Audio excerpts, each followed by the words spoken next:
독서 코칭 과정을 마치고 금년 제 나이가 한국 나이로 63세입니다.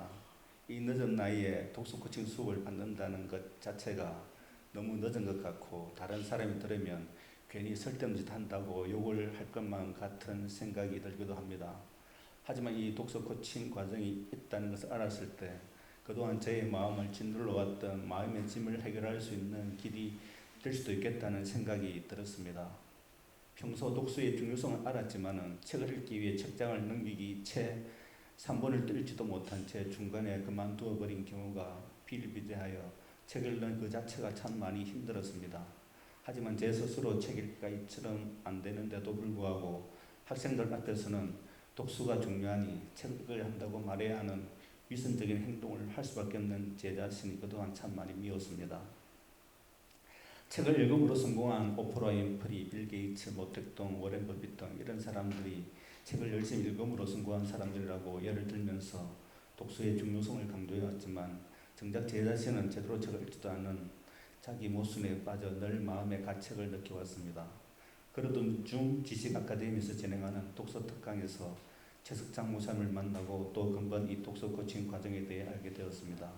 어쩌면 이 독서 코칭 과정이 그동안 제 마음을 짓눌러 왔던 독서에 대한 강박관념에서 벗어나게 해줄지도 모르겠다는 생각을 하게 되었습니다. 하지만 이 과정이 단기간에 끝나는 것이 아니라 4월달까지 이어진다는 말을 들었을 때 조금 망설여졌습니다. 2월은 방학이라 괜찮지만 3월에 개학을 하게 되면 학교 수업과 도시코치 과정을 병행하여 할 수 있을까 하는 문제로 잠시 고민을 하였지만 이번 기회를 놓치면 영원히 이런 기회가 오지 않을 것 같은 생각이 들어 등록을 하게 되었습니다.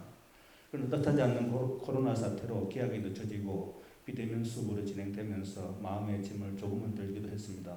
비대면 수업이긴 하지만 시간적으로 부족함을 느끼기는 마찬가지였습니다.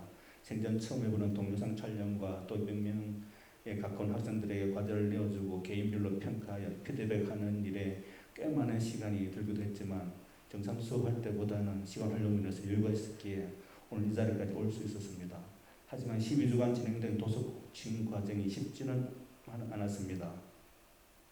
평소 책 한 권도 제대로 읽어내지 못했던 제가 매주 필수 독서 한 권과 선대 독서 한 권 등 2권의 책을 읽어내야 하고 책을 읽을 뿐만 아니라 책을 읽으면서 느낀 점이나 감상문 등 주어진 질문에 대한 답을 해가며 읽는 것이 예간 어려운 것이 아니었습니다. 하지만 이것만 있는 것이 아니라 여기에다 매주 강의한 내용과 감상문을 써야 하고 성경 분석과 글 분석 그리고 문장력 향상을 위한 과제 등 매주 4-5개의 과제를 해야 하는 일이 나이가 든 저에게는 여간 힘든 것이 아니었습니다.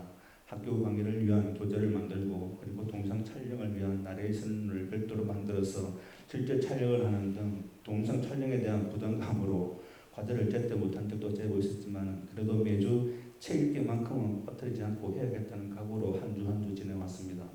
매주마다 주어진 책을 읽으면서 느낀 점은 그동안 독서를 게을리하였기에 알지 못했던 수많은 부와 같은 지식과 지혜들에 대한 무지했기에 잘못 살았던 지난 세월에 대한 가슴을 치며 후회한 적이 한두 번이 아니었습니다.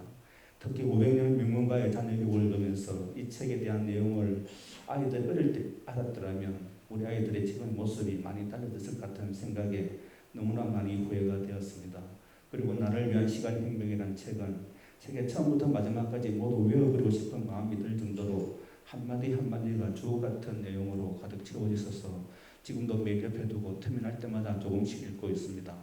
또 좋은 기업을 넘어 위대한 기업으로 라는 이 책은 산지가 10년보다 훨씬 전에 사놓고도 읽지 않고 책장에만 꽂아놓고 있다가 이번 독서 과정에 필수 독서로 지정이 되어 있어 어쩔 수 없이 꺼내 읽었는데 이렇게 좋은 책을 읽지 않고 10년을 넘게 장신용 책으로만 책꽂이에 꽂아놓고만 있었다고 생각하니 제 자신이 너무너무 한심했습니다. 특히 이번 학기에 경영실무라는 과목을 강의하도록 되어 있는데 강의하는 데 필요한 주옥 같은 예화들이 너무나 많이 들어있어 가슴 벅찬 마음으로 읽었던 기억이 납니다. 평소 글 쓰는 것 자체를 싫어하는 편은 아니지만 문장력 향상의 길잡이라는 책을 통하여 글쓰기에 대한 다양한 지혜들을 배우셔서 너무나 좋았습니다. 그 중에서도 특히 좋았던 책은 내 인생의 첫 책 쓰기였습니다.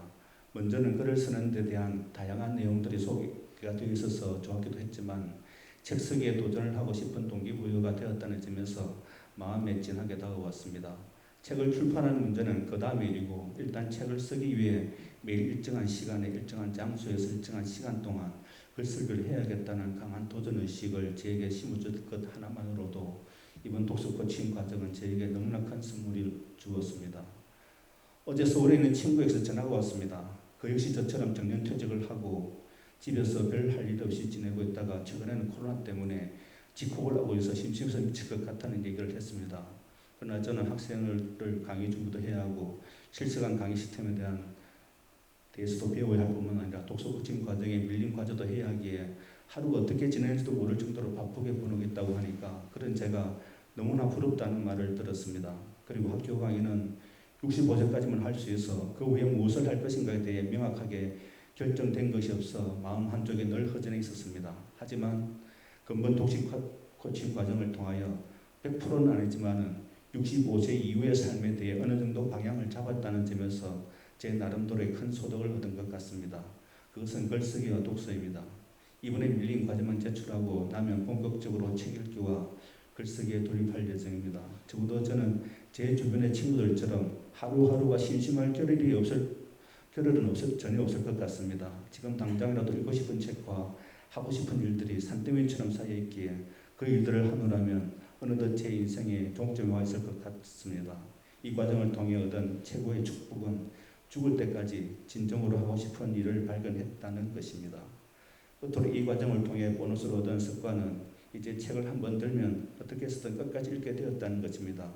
12주 과정을 마치고 서울에 있는 막내딸이 영어 공부에 대한 고민을 하고 있기에 휴에 한국말로 영어하기라는 책을 중간중간 메모도 해가며 단숨에 끝까지 읽어버리고 읽은 책을 서울에 딸에게 보내준 일이 있습니다.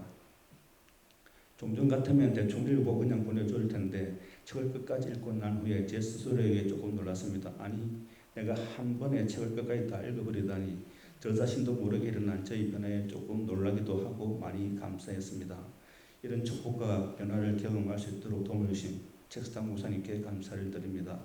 그리고 함께 다가를 나누고 토요일했던 우리 조원들 그리고 함께 이 과정을 공부했던 동기생 모든 분들께도 감사를 드리며 독서 코칭 과정을 끝낸 저희 소감을 마치고 합니다. 감사합니다.